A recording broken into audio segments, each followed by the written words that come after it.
Irmãos, boa noite, que a graça e a paz de Jesus seja sobre a vida de cada um de vocês, amém? Que amém xoxo, gente, primeiro culto do ano, amém? Eita, meu Deus do céu, o açaí não fez efeito ainda não. Irmãos, você tem que estar alegre, você está na casa do Senhor, diante do Rei. Eu sei que você ficou triste que não vai ser irmão Wagner, ele vai aparecer na próxima. Teve aqui dia 31 pregando sobre... na hora do perrengue, o que tem que fazer?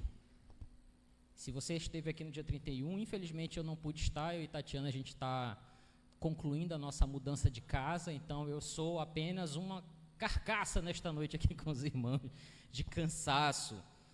Eu disse que ia mandar no grupo, não mandei, mas o texto de hoje é 1 Coríntios de 16, de 13 a 24, então já vá colocando na sua Bíblia. Nessa noite nós faremos a conclusão da exposição de 1 Coríntios, e para quem ainda não sabe, nosso pastor está concluindo seu período de férias, né? E em breve ele já deve retornar já na próxima semana, estará conosco, reassumindo o púlpito desta igreja, e nós aqui temos dividido o púlpito, eu e o irmão Wagner, trazendo a palavra do Senhor para compartilhar com os irmãos. E como sempre digo, me sinto honrado de poder fazer parte, de poder compartilhar com os irmãos aqui da palavra de Deus. Para você que nos assiste, para você que nos visita essa noite, sejam mais uma vez todos bem-vindos. É um prazer recebê-los aqui na nossa casa, na nossa celebração. Como disse o Daniel há pouco, tá frio, mas a gente vai esquentar com a palavra do Senhor. Se você achou o texto, fique em pé, que você vai passar um tempão sentado aí daqui a pouco. Eu espero que não muito. 1 Coríntios 16, a partir do verso 13. Primeira carta de Paulo aos Coríntios, capítulo 16, verso 13 até o 25. 24, perdão. Todo mundo achou, quem achou ficou em pé, quem puder, obviamente. Diz o seguinte: sede vigilantes, permanecei firmes na fé, portai-vos varonilmente, fortalecei-vos. Todos os vossos atos sejam feitos com amor. E agora, irmãos, eu vos peço o seguinte: sabeis que a casa de Estéfanas são as primícias da Acaia e que se consagraram ao serviço dos santos. Que também vos sujeiteis a esses tais, como também a todo aquele que é cooperador e obreiro. Alegro-me com a vinda de Estéfanas e de Fortunato e de Acaico, porque estes supriram o que da vossa parte faltava. Porque trouxeram refrigério ao meu espírito e ao vosso. Reconhecei, pois, a homens como estes. As igrejas da Ásia vos saúdam no Senhor, muitos vos saúdam Áquila e Priscila, e bem assim a igreja que está na casa deles. Todos os irmãos vos saúdam, saudai-vos uns aos outros com ósculo santo. A saudação escrevo-a eu, Paulo, de próprio punho. Se alguém não ama o Senhor, seja anátema. Maranata. A graça do Senhor Jesus seja convosco, o meu amor seja com todos vós em Cristo Jesus. Amém. Senhor Deus, nós oramos a Ti nessa noite. Depois de já termos cantado, termos orado, termos lido a Tua palavra em recitações bíblicas e agora, no momento que nos debruçaremos sobre ela, que o Teu Santo Espírito nos dê o entendimento do Senhor, para que nós compreendamos, Pai, a Tua mensagem nessa noite aos nossos corações. Que ela seja direta a nós, Senhor, porque ela não voltará vazia. Se ela não nos condenar, ela irá nos indicar o caminho e nos salvar. Por isso, Senhor, nós rogamos a Ti a sabedoria do Espírito Santo do Senhor, para que nós entendamos o Teu falar nesta noite, em nome de Jesus. Amém. Você pode sentar. Como eu disse anteriormente, nós estamos concluindo essa carta em definitivo hoje, e depois de todos esses meses nós fomos confrontados e eu poderia dizer surrados por essa carta. Por que surrados? Quando eu era criança, na minha época podia, dar umas palmadas em menino, então eu peguei umas cintadinhas ali do meu pai, muitas cintadinhas, diversas cintadinhas, e eu confesso aos irmãos que se não tivesse pego aquele monte de cintada que eu tomei, eu não estaria aqui hoje, provavelmente eu estaria dando trabalho numa delegacia por aí preso, porque a nossa natureza ela é pecaminosa, e os nossos pais quando nos corrigem não fazem para o nosso mal, mas para o nosso bem. Assim como Deus é um pai amoroso, mas também é um pai disciplinador, nossos pais nos corrigiram. E essa carta, Paulo atua como um pai espiritual com esses irmãos. Ele escreve para essa turma dizendo assim: pessoal, veja bem, olha só o que vocês estão fazendo. E ele começa então, desde o capítulo 1 até o derradeiro, capítulo 16, sendo um paizão, dizendo assim: pessoal, isso está errado, isso aqui não está certo, e vai corrigindo tudo aquilo que ele receberam anteriormente de informação, porque provavelmente ele recebeu uma carta e informação da igreja antes. Como todo bom mestre, Paulo não pensava em escrever uma carta para simplesmente ficar divagando, viajando na maionese, pensando assim: olha pessoal, veja bem, isso aqui no mundo, não é o mundo espiritual, ele não pode ser algo desassociado da realidade. O mundo espiritual, ele é tão realidade quanto essa realidade que nós estamos conseguindo ver aqui, tangenciada, tocada, apalpada. O mundo espiritual é uma realidade. Então Paulo ele não diz assim, ele não fica falando de coisas espirituais, mas ele traduz a espiritualidade que ele traz na carta em atitudes que nós devemos tomar, tanto a igreja de Corinto quanto nós observando esses princípios hoje. E essa última semana, no domingo passado, nós demos foco no capítulo 16, dos versos de 1 a 4, falando de contribuição.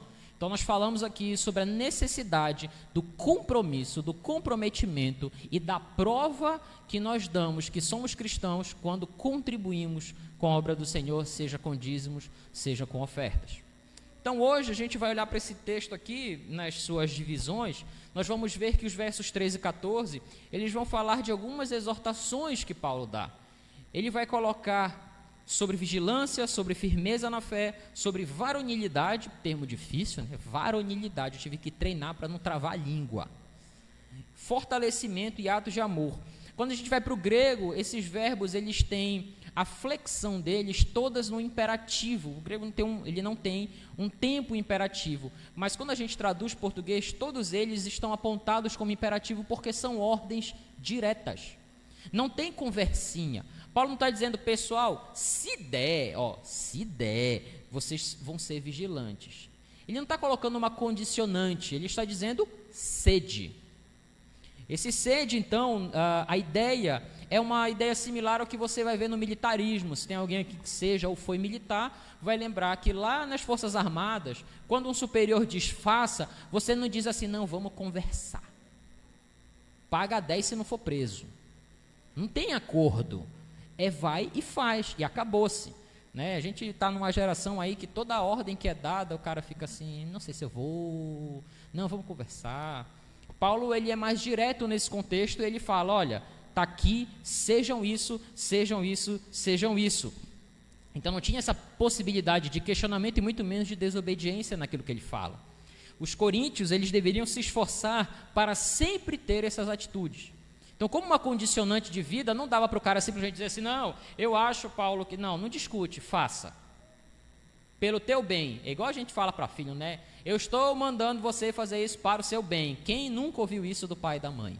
Ou do avô, da avó, do tio, da tia? É para o seu bem.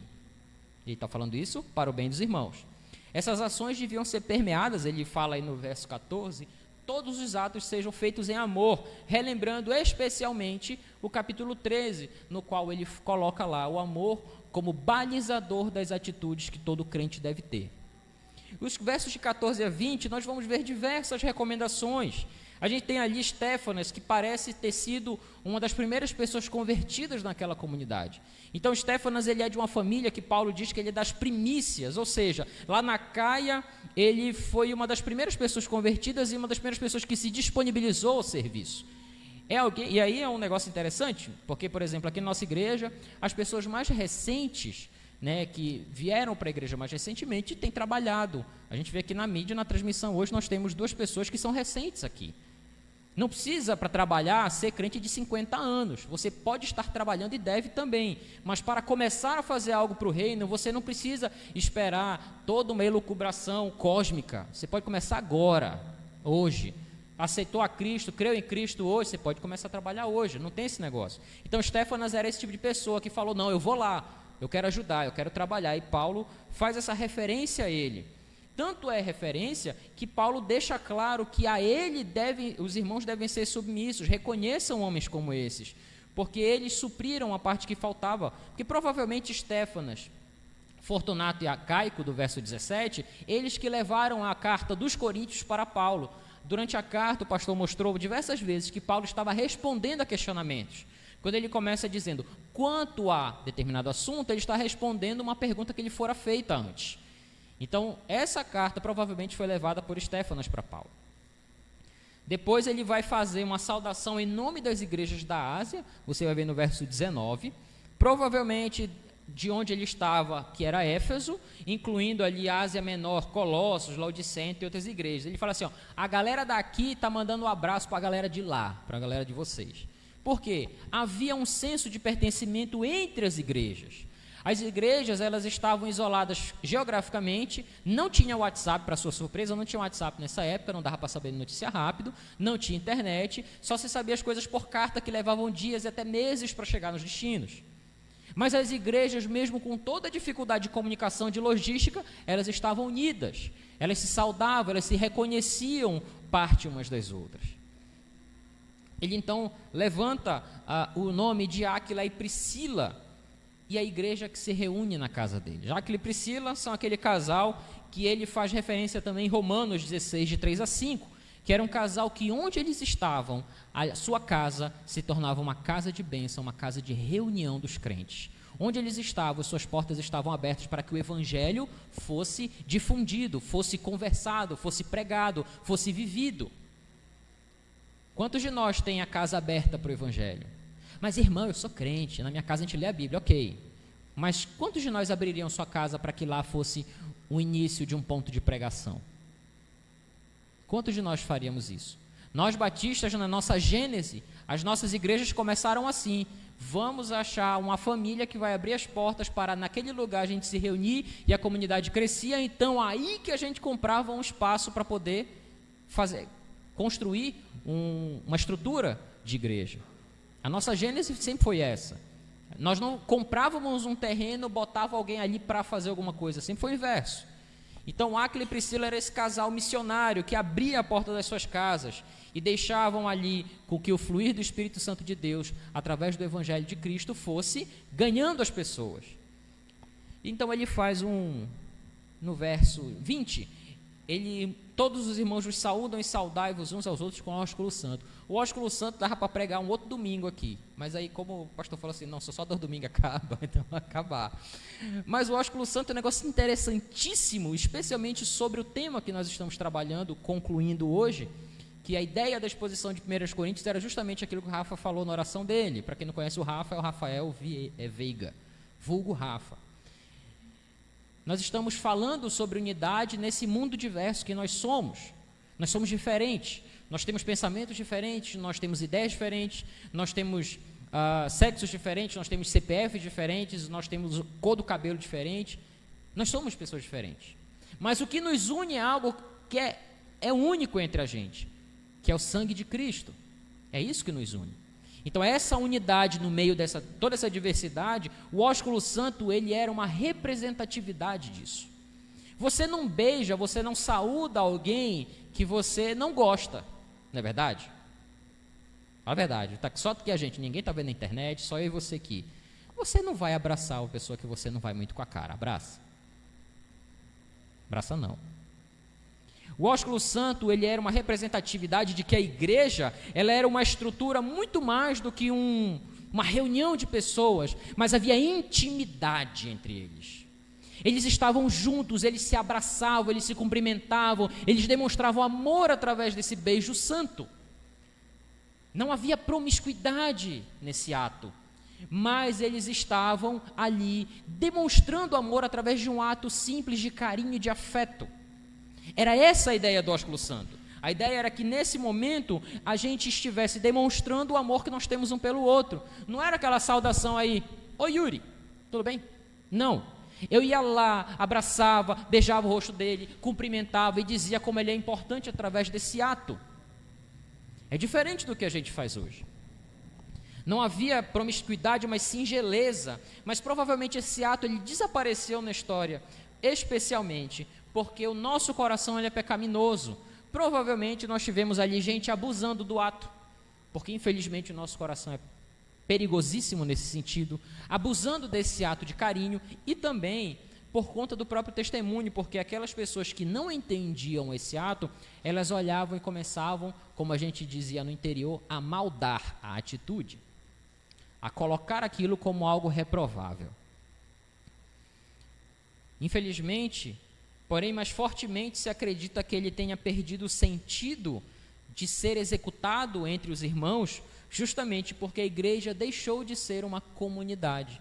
Quando você vai ali para o século IV, a igreja ela deixa de ser uma comunidade dos santos e ela passa a ser uma instituição do Estado.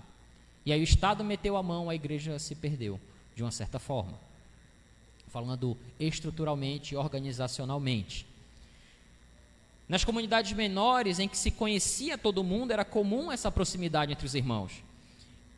Nos nossos dias, mesmo uma comunidade do tamanho da nossa, que é um pouco menor em relação a outras, obviamente maiores, nós não temos esse contexto da intimidade justamente por conta de que a nossa vida ela é corrida. Às vezes a gente vem aqui no culto quinta-feira, chega correndo e sai mais rápido que imediatamente, né? Às vezes domingo a gente chega, senta ali, terminou, amém, o irmão já está se esgueirando ali pelo canto, saindo pela porta, já foi embora, ninguém viu, ninguém sabe quem foi. Esse aspecto da comunidade, o ósculo santo, ele era essa grande representatividade de que nós somos igreja. William Berkeley declara em um momento do seu comentário que quanto maior e dispersa é a igreja, mais difícil se resulta ser uma comunidade em que as pessoas realmente se conheçam e se amem entre si. Então, como eu disse, dava para a gente passar a noite toda falando disso, que nem é hoje o foco do assunto, mas o ósculo santo ele deve retornar, é justamente essa vontade que nós temos de bem querer os nossos irmãos na nossa comunidade. Os versos 21 a 24, ele faz um grande fechamento, então, Paulo escreve a saudação de próprio punho, então a gente já falou aqui diversas vezes, não era ele quem escrevia a carta toda, mas era um escriba, um amanuense, mas quando ele faz isso, quando ele escreve de próprio punho, ele demonstra um afeto diferente com aqueles irmãos. Ele quer dizer assim, a saudação fui eu que escrevi, primeiro, para garantir que fui eu, segundo, para demonstrar o quanto eu amo vocês, porque a saudação eu mesmo quero fazer, para que vocês saibam que fui eu. É uma demonstração de carinho. As duas sentenças aqui invocatórias, no verso 22, elas parecem antagônicas, mas elas são complementares. Se alguém não ama o Senhor, seja anátema. O termo anátema, ele é uma maldição invocada sobre aqueles que não amavam o Senhor. O termo, ele vai mostrar alguém que era execrado, abominado, por não amar ao Senhor.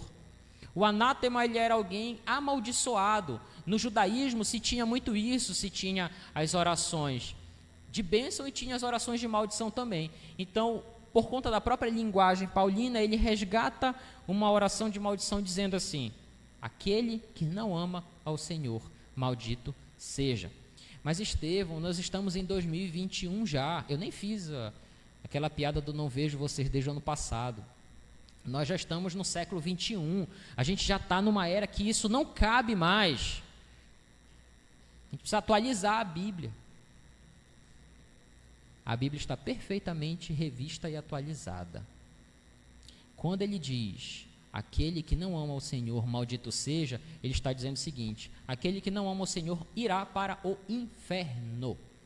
Por mais legal que seja, mais bonito que seja, pode ser quem for. Pode ser quem for, se não ama o Senhor, não confessa a Cristo como seu Senhor, irá para o inferno. E Paulo deixa isso claro desde essa época, de maneira clara, cristalina. Não tem meio termo. Eu acho que o grande problema é que a gente vê muitos pregadores tentando amaciar esse discurso, dizendo assim: veja bem, reflita. Sim, você tem que refletir. Olha, não é bem assim. É bem assim sim, acabou-se. Paulo está deixando claro que todo aquele que não ama ao Senhor está amaldiçoado.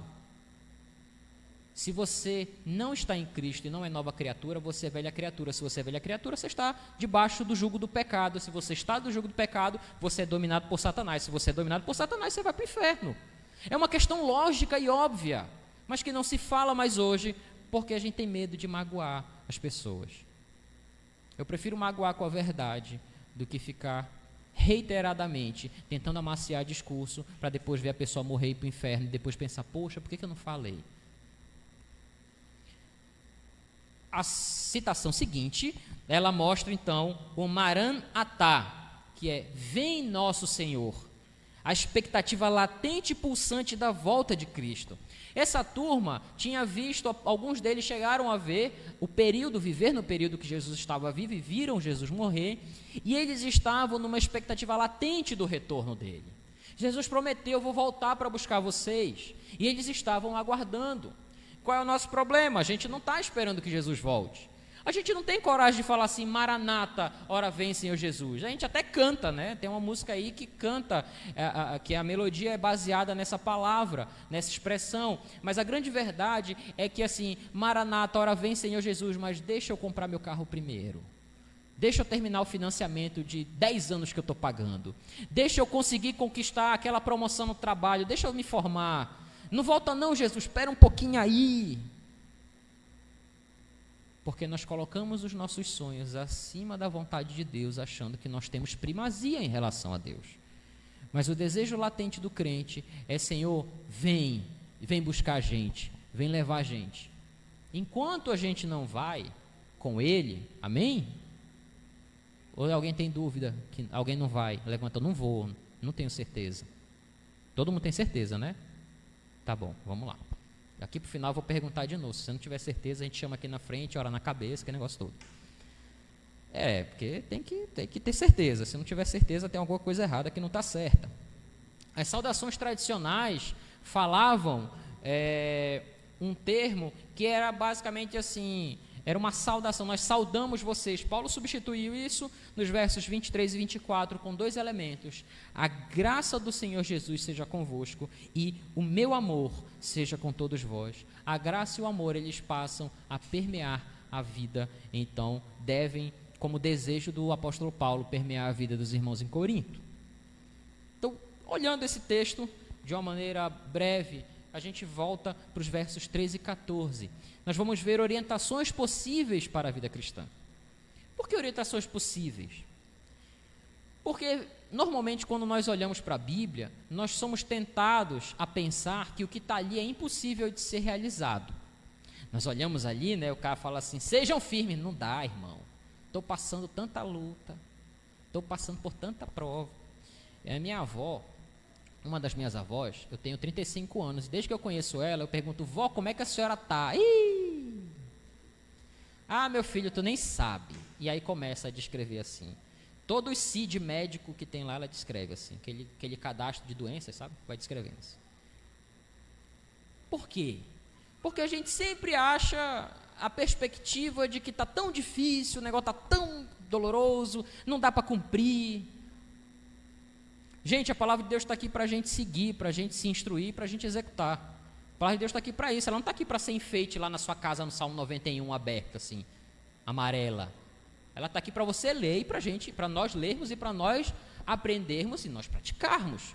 Ora, pois, como diria o português. Nesses versos 13 e 14, nós temos o primeiro aspecto aí, que é sejam vigilantes. Estejam atentos, prestem atenção em tudo o que está acontecendo na sua frente e em derredor. Por que é importante a gente estar vigilante? É uma orientação possível para a vida. Porque o oposto do vigilante no grego, geralmente, é o bêbado. Geralmente os contextos em que a palavra vigilante está sendo empregada, é usado o bêbado como oposto. Por quê? O bêbado é aquele cara que não presta atenção em nada, porque ele está sob efeito de drogas. Ele está alcoolizado, e por estar alcoolizado, ele não está com plenas faculdades mentais e sensoriais, ele não consegue discernir. Então, a ideia do vigilante é alguém que está plenamente focado, absolutamente de olhos abertos para olhar o contexto, para avaliar o que está acontecendo, pensando, raciocinando logicamente e racionalmente sobre o que está acontecendo.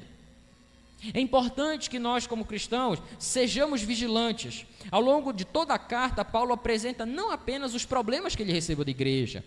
Ele não fica falando assim, até acho que o Daniel, numa lição do domingo passado aqui na EBD, falou um negócio interessante. Nós gostamos de falar apenas dos problemas, mas nós não temos o costume de apresentar solução para o problema. Quando nós estamos vigilantes acerca disso, a gente consegue enxergar as possíveis soluções para os problemas. Mas apenas quem está atento consegue identificar isso. Se você não está atento, por exemplo, no que eu estou falando, se eu chegar no final, eu vou falar aquela frase que eu sempre falo, se você não entendeu nada, se você não lembrar de nada, aí você vai ficar, em algum momento ele falou isso. Por que é importante você estar vigilante? Porque os problemas, irmãos, eles são sinais, eles possuem sinais de que estão acontecendo. Os problemas, eles não acontecem do nada. Um belo dia você está andando e um problema surge, na sua frente. Mas existem sinais que apontam de que alguma coisa errada não está certa. E ela está apontando para que lá na frente você vai ter dificuldades. Então, para que você evite isso, você vai lá. Aí o pessoal pegou esse conceito, transformou numa ferramenta de qualidade e foi lá para dentro das empresas trabalhar um negócio chamado causa raiz. Causa raiz de problema está na Bíblia.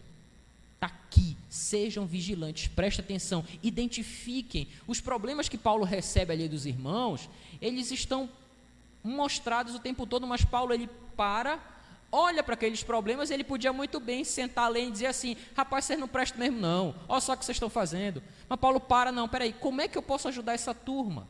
Sejam vigilantes, olhem para tudo isso que eu falei para vocês, olhem para a divisão na igreja, olhem para o mau uso dos dons espirituais, olhem para o abuso de poder que há dentro da igreja. Isso aí é um sinal de que isso ainda vai dar mais problema para vocês, ainda vai criar mais confusão. Resolvam isso, estejam vigilantes.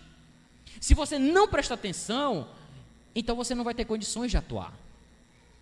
É um pressuposto básico de resolução de problema, você identificar o problema e atuar na causa raiz.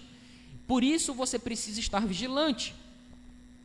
Jesus diz, vigiem e orem para que não cedam à tentação, pois o espírito está disposto, mas a carne é fraca. Mateus 26, 41. Se nós não estivermos vigilantes, irmãos, se nós não estivermos olhando com olhos abertos, atentos, com os nossos olhos espirituais prontos e avaliando todos os contextos que nós estamos, fatalmente nós erraremos, nós falharemos e pecaremos. 1 João 5,9, João diz, o mundo jaz no maligno. O contexto do mundo é um contexto vil, é um contexto mau. Se nós não estivermos vigilantes, esse contexto nos engole. Nós seremos absorvidos por esse contexto e quando a gente menos esperar, já foi, aconteceu. E aí todo mundo se solidariza, lamenta, poxa vida, não esperava que acontecesse isso com o irmão, olha só o que aconteceu com ele, mas os sinais já estavam claros, ele que não viu. Jesus na parábola da figueira, em Mateus 24, 32 a 44, ele explica, olhem a figueira, vejam as suas folhas, vejam a disposição dela, avaliem, porque quando você olha para ela, você vai saber como as estações mudarão, se está chegando o verão, se vai vir o inverno. Da mesma forma a vida da gente, se nós estamos vigilantes, nós vamos enxergar todas essas movimentações antes que elas aconteçam. Mas se, e somente se, nós estivermos ligados no Senhor, olhando, prestando atenção, observando, analisando e concluindo. Sejam vigilantes. É preciso estarmos atentos aos sinais daquilo que está acontecendo à nossa volta. Em segundo lugar, uma outra orientação possível para a nossa vida é permaneçam firmes na fé. Não é firme num negócio que você não entende, você precisa entender a sua fé. Outro dia eu estava conversando com a Tati em casa, a gente está nesse negócio de mudança desde o dia 29, né? 29, foi o primeiro dia que eu comecei a desmontar os móveis de casa e começo a levar para casa nova. Então dia 31, para você ter ideia, a gente não dormiu na nossa casa, dormiu na casa alheia, porque não dava para dormir em cima das caixas ainda. Mas é mesmo nesse momento de confusão de casa, a gente conversa muito sobre essas coisas, e nessas muitas viagens de carro, nós estávamos falando sobre o fato de que nós, em geral, não conhecemos a nossa fé. É importante você conhecer a sua fé. Eu estava conversando, inclusive, acho que era com o Ian, lá na nossa antiga casa, que ele foi o caba que foi lá me ajudar a carregar a caixa, graças a Deus. E a gente, no final do dia, assim, já era umas 7h30 da noite, estava conversando sobre isso. Sobre, muitos de nós não conhecem a própria fé. E o fato de não conhecer a própria fé nos invalida os discursos. Porque você não sabe nem o que está falando, porque você não conhece o que você acredita, em quem você acredita. Estar atento ao que está acontecendo não significa necessariamente que você esteja ligado em Jesus. Para estar conectado a Ele, o melhor sistema desenvolvido no céu foi a fé. A fé é o melhor mecanismo de conexão que você vai ter com Deus. Porque a fé, em Efésios 2, 8 e 9, ela é por ela e pela graça de Deus, mediante a fé que nós somos salvos. É através da fé que você vê o próprio Paulo escrevendo aos Efésios. É a fé que nos conecta a Deus pela graça. A graça pela fé. Tem que inverter, senão o pessoal vai dizer, rapaz, não, estava errado. É a graça pela fé.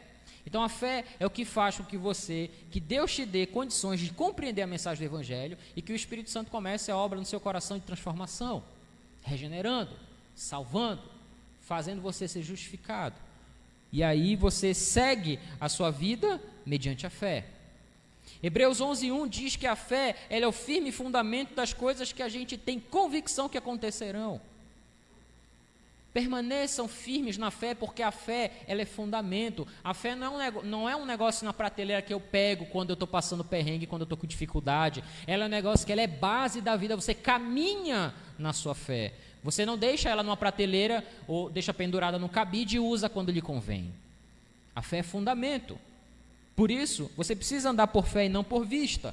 1 Pedro 5, 8 e 9 vai dizer que a fé é o que subsidia a luta e garante a vitória contra o inimigo, seja ele qual for. Resistam ao diabo, ele fugirá de vós. Resistam, mas você não consegue resistir pelas suas forças, você resiste pela fé, e a fé em Cristo. Hebreus 11:6 diz que sem fé é impossível agradar a Deus. Então a fé, ela permeia a vida do cristão. Ela é um ato na vida do cristão, ela é um fato, ela não é uma ideia, ela não é filosofia, ela é um ato concreto na vida do cristão. As pessoas que se aproximavam de Jesus, elas tinham a sua fé ressaltada. Quando você lê Mateus 9, de 20 a 22, você vai ver Jesus caminhando e aquela mulher com fluxo de sangue vai lá e diz no seu coração, se eu menos tocar nas suas vestes, eu serei curada. E ela toca. E aí Jesus vira para a galera e fala assim, alguém me tocou. E os discípulos, Jesus, tem um monte de gente aqui, tem uma aglomeração, todo mundo sem máscara, né? Como assim alguém me tocou? Ele diz, não, saiu o poder. Aí a mulher se apresenta lá, Senhor, eu toquei. Ele vira para ela e fala, filha, anime-se. A sua fé a curou. A fé daquela mulher foi ressaltada por Jesus. Ela foi lá tocar, dizendo, se eu tocar na orla das vestes dele, eu vou ser curada. Ou ainda o centurião, que teve aquele criado curado em Mateus 8, 5 a 13. O centurião fala para Jesus, mestre, eu sou um homem que tem autoridade para dizer para o cara, sai daqui e vai para ali, ele vai, porque eu mando nele.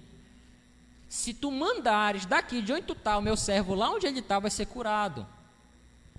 Jesus vira para ele e diz, em verdade vos afirmo, falando para os discípulos, para todo mundo que estava ali com ele, em verdade vos afirmo que nem mesmo em Israel achei fé como esta. Nos falta fé, que se nós tivermos a fé do tamanho do grão de mostarda, a gente vai falar para o monte, sai daqui, te joga no mar, ele vai se jogar no mar. Não é isso que está escrito? Não é assim? Ou você tem dúvida de que isso pode acontecer? Nós temos dúvida. Nós temos dúvida. Nós temos dúvida. Nós temos dúvida da manifestação de Deus em nós. Nós temos medo que Deus se manifeste. Essa é que é a grande verdade. Nós temos medo que Deus fale conosco. Porque a gente está aqui orando, Senhor, Senhor, Senhor. Quando o Senhor fala, não, Senhor, não era bem isso não que eu queria ouvir. Não é assim que a gente faz? Estava ouvindo na história hoje aí na EBD, que uma pessoa recebeu uma revelação do outro e disse assim, eu não gostei muito da revelação não quero. Entendeu? Nós temos medo. Segundo um pastor que eu tive, que já está com o Senhor, ele costumava dizer que o contrário da fé não é a dúvida, é o medo. E a gente sente muito medo. Os ventos da vida, do mundo e das circunstâncias não devem, irmãos, abalar as nossas estruturas. Nada deve abalar a nossa fé. Em terceiro lugar, portai-vos varonilmente. Como diz o caboclo, seja macho. Mas não é seja macho no sentido misógino da expressão. não é com discriminação. Quando ele fala seja homem, Paulo ressalta a necessidade da maturidade. O que é maturidade? É o estado ou condição de estrutura ou forma no estágio adulto, uma condição de plenitude. Seja adulto, é isso que ele quer dizer. Por isso ele diz, portem-se varonilmente, para que nós, homens e mulheres, nós sejamos adultos espirituais. Lá no capítulo 3, no verso 1, Paulo diz assim, pessoal, eu queria falar outras coisas com vocês, mas vocês são um monte de menino espiritual. E ele chega a concluir dizendo, alguns eu acho que nem são crentes. Por quê? Porque nos falta nos portar, o nosso comportamento deve ser moldado pela palavra de Deus, e à medida que você vai sendo moldado pela palavra de Deus, você deve amadurecer, é uma condição da natureza da vida. Da mesma forma que o dia que eu criei em Cristo, eu nasci de novo, eu devo crescer. Se eu permaneci pequeno, raquítico, mirrado, eu vou morrer de inanição. Nós precisamos crescer, irmãos. É isso que Paulo fala para aquela igreja. Vocês aí sejam adultos espirituais, amadureçam. Igual falava antigamente, né, quando a gente era criança, cresça e apareça. Paulo está dizendo assim, cresçam, amadureçam, vocês precisam amadurecer como crentes para que essa igreja ela caminhe. O comportamento do adulto é de alguém que sabe as suas responsabilidades e as realiza por saber sobre o seu dever e por ter coragem de fazê-lo. Às vezes é difícil, gente, a gente fazer o que tem que fazer. Não é fácil não. Você ter coragem para fazer o que é preciso ser feito é difícil demais. Tem um texto que geralmente ele é lido muito fora de contexto e aplicado muito pior. Eu ia dizer muito piormente, mas obviamente está errado, eu não posso falar isso, né? Josué 1, os versos de 6 a 9. Abra sua Bíblia lá. Provavelmente alguém já falou isso para você. Provavelmente alguém já recitou para você isso. Josué, capítulo 1, versos de 6 a 9. Você já ouviu isso em algum momento ali de dificuldade e alguém foi lá e mandou essa palavra no teu coração. Aí você pegou e recebeu essa palavra. Josué 1, de 6 a 9, diz o seguinte: seja forte e corajoso. Aí todo mundo, amém. Pois você conduzirá este povo para tomar posse da terra que jurei dar a seus antepassados. Ou seja, uma carga absurda de responsabilidade aqui. Não é só ser forte e corajoso para ser o bonitão das tapioca, não. Tem responsabilidade envolvida. Seja somente forte e muito corajoso. Agora aí que é a grande condicionante que a turma esquece de falar junto com o versículo. Tenha o cuidado de cumprir toda a lei que meu servo Moisés lhe ordenou. Não é um pedacinho da lei, não. É para cumprir tudo. Não se desvie dela nem para um lado, nem para a direita e nem para a esquerda. Não vai para canto nenhum para frente. Segue a lei, não te desvia dela. Assim você será bem sucedido em tudo que fizer. Relembre continuamente os termos deste livro da lei. Medita nele dia e noite para ter certeza de cumprir tudo o que nele está escrito. Aí então você prosperará e terá sucesso em tudo que fizer. Esta é minha ordem, seja forte e corajoso, não tenha medo nem desanime, pois o Senhor, seu Deus, estará com você por onde você andar. Ser corajoso demanda da gente com que a gente cumpra a palavra da lei. Está aqui, gente, está bem aqui, tudinho que tem que cumprir. Coragem para ser crente. Ser crente nominal tem um monte aí, 40 milhões de evangélicos. A gente estava até discutindo na EBD hoje, não foi? Sobre os evangélicos e os crentes, a diferença. O filme Corajosos, de 2011, provavelmente a maioria de vocês já assistiu, do Stephen e Alex Kendrick, mostra aqui 4 policiais nos desenrolares das suas vidas. Se você não viu, assista, porque é um filme legal. Ele é muito bom. Quem assistir esse filme, naquele final do filme, não chorar, não tem coração, gente. Toda vez que eu assisto, eu termino o filme assim, respirando fundo, né? Ele chega à conclusão de que é necessário de que cada um tenha que tomar uma atitude sobre as circunstâncias da vida. Para viver, gente, tem que ter coragem. Para quem serve a Deus, Deus não vai se agradar de gente covarde, não. Nós precisamos ter coragem para enfrentar, para aceitar, mas principalmente coragem para cumprir a palavra de Deus.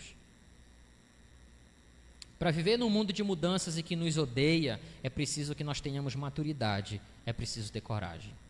Em quarto lugar, fortalecei-vos, sejam fortes. À luz do mesmo texto de Josué que fala, sejam fortes e corajosos, Paulo também usa uma expressão similar, sejam fortes, fortalecei-vos. Mas a ideia aqui da palavra kratos é de força, força bruta, força pura. A flexão do verbo, ela quer dizer o seguinte: tornem-se fortes, façam-se fortes, utilizem as circunstâncias que vocês estão passando para que cada vez mais vocês sejam fortes. Gente, as experiências da vida, elas não acontecem para que você fique o tempo todo em posição fetal, encolhido, chorando porque está com problema. Os problemas existem para serem resolvidos e com eles nós tenhamos aprendizado. É assim que a gente chega à maturidade. Mas eu sei que em determinados momentos nós estamos enfraquecidos, porque chega um momento que a gente cansa.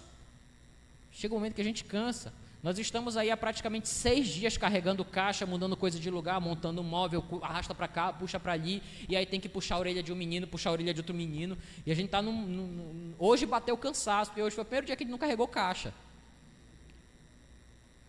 É dureza, tem dia que a gente está fraco, tem dia que a gente não aguenta, e eu sei, e a vida é assim, a vida da gente passa por esses momentos. Na vida ou no mundo nós teremos aflições, como o próprio Jesus falou em João 16,33, mas o Senhor nos moldará através da resistência. Uma outra palavrinha bonita que veio lá da física e está sendo utilizada nas empresas é a tal da resiliência, né? A capacidade de você se flexionar, ser esticado, ser tensionado, mas de você voltar ao seu estado original. Isso é resiliência. É a capacidade de a gente aguentar a pressão. Para isso precisa ter força, precisa ter flexibilidade. A gente precisa ter a palavra de Deus no coração para não pecar contra Ele. Você não acha força em qualquer outra fonte. Você não vai achar em energético, em alimentação saudável. Isso é bom, a alimentação saudável é bom, fazer exercício é bom. Mas principalmente a força espiritual é encontrada no Senhor. Não tem em outro lugar. Não tem uma outra fonte de energia, não tem nada disso não. Você só vai encontrar força no Senhor para enfrentar a vida.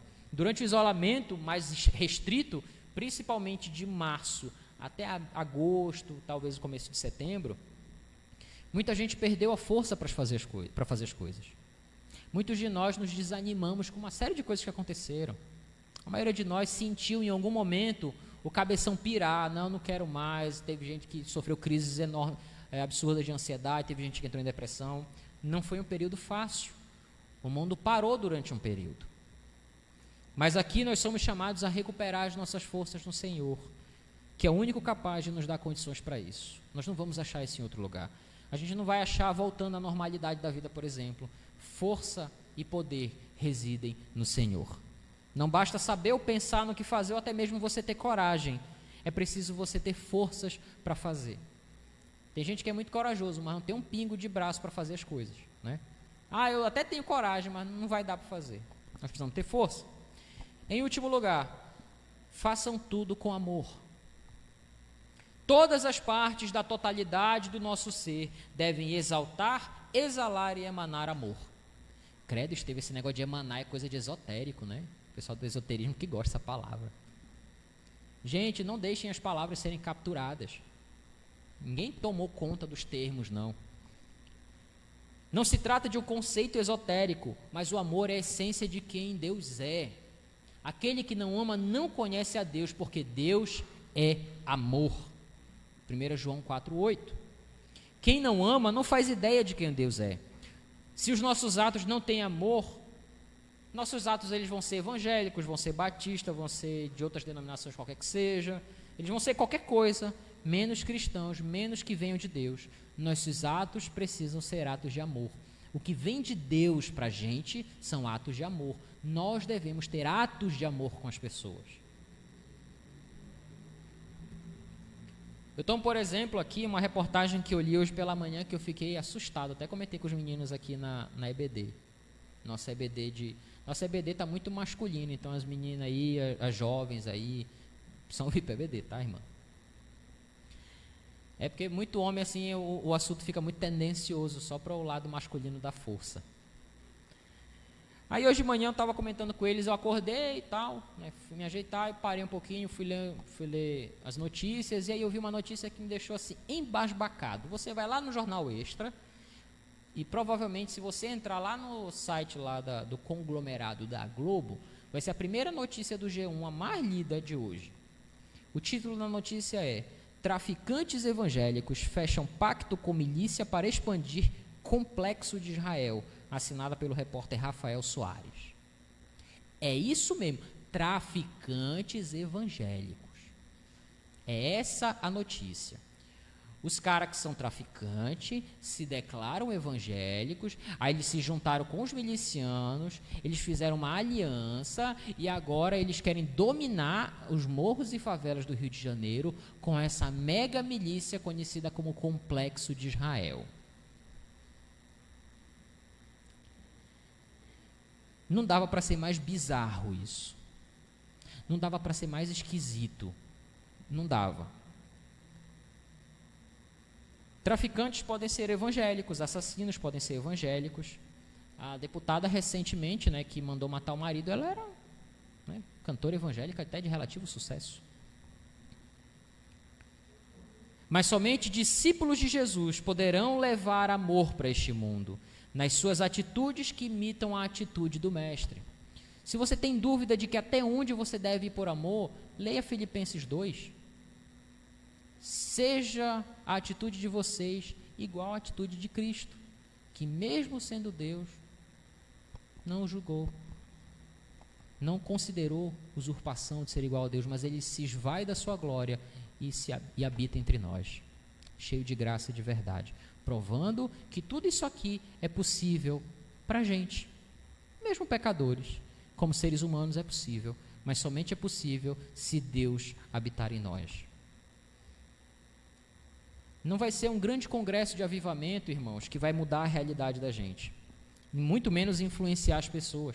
Congressos ao longo desse ano que passou em 2020, online, a gente teve a rodo congresso aí, que geralmente custa uma fortuna, a inscrição foi de graça. Você passou 3, 4, 5 dias ouvindo o melhor da teologia brasileira e algumas até teologia internacional. Não é isso que vai mudar a gente, não. Quando os crentes assumirem os seus papéis de verdadeiros discípulos de Jesus, de serem pequenos cristos, lá no seu trabalho, lá na faculdade, na escola, onde você anda, na feira, no mercado, onde você andar, quando você for um cristão de verdade ali, aí o mundo vai mudar. A sua realidade vai mudar, o seu contexto vai mudar. Mas se você não for essa representatividade de Cristo, você não está fazendo absolutamente nada e o seu papel é irrelevante onde você está. A nós, Igreja de Cristo, Paulo diz: sejam relevantes através de atos de amor onde vocês estiverem. Todo mundo que diz que ama precisa fazer as coisas com amor. Para a gente encerrar, estou no horário, 19h50. Para nós encerrarmos, irmãos, resumir 7 meses de exposição é extremamente desafiador. Então, obviamente, eu não vou me atentar a todos os detalhes em absoluto de toda a exposição que foi muito bem feita pelo pastor Viegas aqui ao longo desse período. O que a gente aprende com a carta aos Coríntios? O que Coríntios diz para Cibe hoje? Ou para você que está visitando a gente aqui hoje? Ou está vendo a gente pela internet? O que essa carta disse para você? Provavelmente, se você assistiu 4 não, se você assistiu uma mensagem de todas essas ao longo desses 7 meses, você provavelmente aprendeu muita coisa. Mas se você aprendeu uma coisa só nesse período todo, já valeu a pena. Porque essa carta, ela é uma carta absolutamente atual, gente. Ela fala para a gente no nosso contexto de hoje. Se vocês me permitem fazer um resumo dessa carta, então, nós vimos ao longo desses 7 meses de exposição o desserviço que uma igreja dividida e ensimesmada pode ser ao evangelho, às vidas das pessoas e à sociedade. Uma igreja que não serve, ela está prestando um desserviço. Uma igreja dividida, ela presta um desserviço à causa do evangelho e ao reino de Deus. Uma igreja que não faz o seu papel de igreja, ela está prestando um desserviço. Então, se eu e você não estamos desempenhando o nosso papel pelo qual Cristo nos resgatou da morte, do pecado, que a gente levanta a mão e diz, ó Senhor, obrigado, se nós não transformamos isso em atos concretos, nós não estamos unidos, se nós estamos fazendo tudo errado, então parece que não valeu a pena nada. Nós estamos prestando um desserviço ao reino de Deus. Mas Paulo procura corrigir o caminho dos irmãos, orientando dentro de tudo aquilo que ele foi informado, e a fim de preservar o corpo de Cristo, muito antes até mesmo do que a sua própria imagem. Paulo se deu ao trabalho de responder as questões desses irmãos e ir além, observar proposições para que as coisas sejam resolvidas. Então não seja um profeta do caos. Vamos dizer assim, está errado, está errado, o que a gente precisa corrigir? Vamos corrigir aqui. Nós, infelizmente, fomos visitados aí por meliantes aí essa última semana. A gente podia ficar procurando culpado aqui, porque aconteceu, porque disseram. Não, o que precisa resolver? A gente foi lá, os irmãos do conselho foram lá, comissão de patrimônio foi lá, não tem que resolver, vamos resolver aqui, tomar uma atitude aqui, pronto, vamos resolver, gente. A vida é para frente, a gente olha os erros para corrigir, a gente não olha o erro para ficar brincando com ele assim. Olha o erro que bonitinho, ó que legal. A gente resolve. É assim que faz, é assim que a gente resolve, é assim que a vida cristã deve funcionar, ela deve ser dinâmica. Foram 11 macroassuntos tratados, cada um nas suas particularidades, mas de forma bastante clara, para que a igreja de Corinto e a CIB hoje entendam onde nós estamos errando, onde nós estamos falhando, mas principalmente o que podemos fazer para corrigir os nossos erros. Não é apenas um manual de instruções, mas um livro de profunda reflexão espiritual, sem esquecer de que havia a necessidade de atender intelectualmente para que os irmãos entendessem e, claro, um aspecto prático, porque não adianta nada a gente intelectualizar tudo, falar tudo muito difícil, de repente pensar em termos ali filosóficos, teológicos, sem que as pessoas entendam. A carta serve para nós cristãos, quando com dúvida estivermos sobre algum assunto, lembrarmos que o Cristo crucificado é a grande referência de vida que nós temos e que nele nós devemos exercer a verdadeira natureza da vida no Espírito. E se você não lembrou de nada do que eu falei nessa noite, ou talvez você não lembrar de nada do que o pastor pregou ao longo desses 7 meses, lembre-se que todo cristão que ama ao Senhor busca estar em conformidade com o corpo de Cristo, atuando com os seus dons mediante a ação do Espírito Santo para o louvor da glória de Deus, para a edificação da sua igreja e para testemunho do amor de Deus nesse mundo, aguardando pelo grande dia do Senhor. Eu vou repetir. Todo cristão que ama ao Senhor busca estar em conformidade com o corpo. Você não é um apêndice do corpo que vai ser inflamado e cortado, não. Você é parte do corpo de Cristo. Então esteja em conformidade com o corpo, atuando com seus dons mediante a ação do Espírito Santo. Os dons que o Espírito te deu para desenvolver, desenvolva. Não esconde, não enterra, desenvolve. Você foi chamado para isso. Você não foi chamado para ficar sentadinho apenas no banco. Você foi chamado para desenvolver os dons do Espírito. Para o louvor da glória de Deus, não é para você se sentir o máximo, não. Para você achar que é a última bolacha do pacote. Para que o seu dom seja usado para a edificação da igreja e para que o testemunho do amor de Deus neste nosso mundo vil, mau e que jaz no maligno, seja visto através dos nossos atos, aguardando pelo grande dia do Senhor que virá nos buscar para morarmos eternamente com Ele, adorando a Ele que é digno de honra e glória. Amém? Vamos orar. Senhor Deus, muito obrigado porque chegamos à conclusão de que temos muita coisa para aprender, muita coisa para praticar. Nós temos aí muitas situações que nós precisamos corrigir na nossa vida.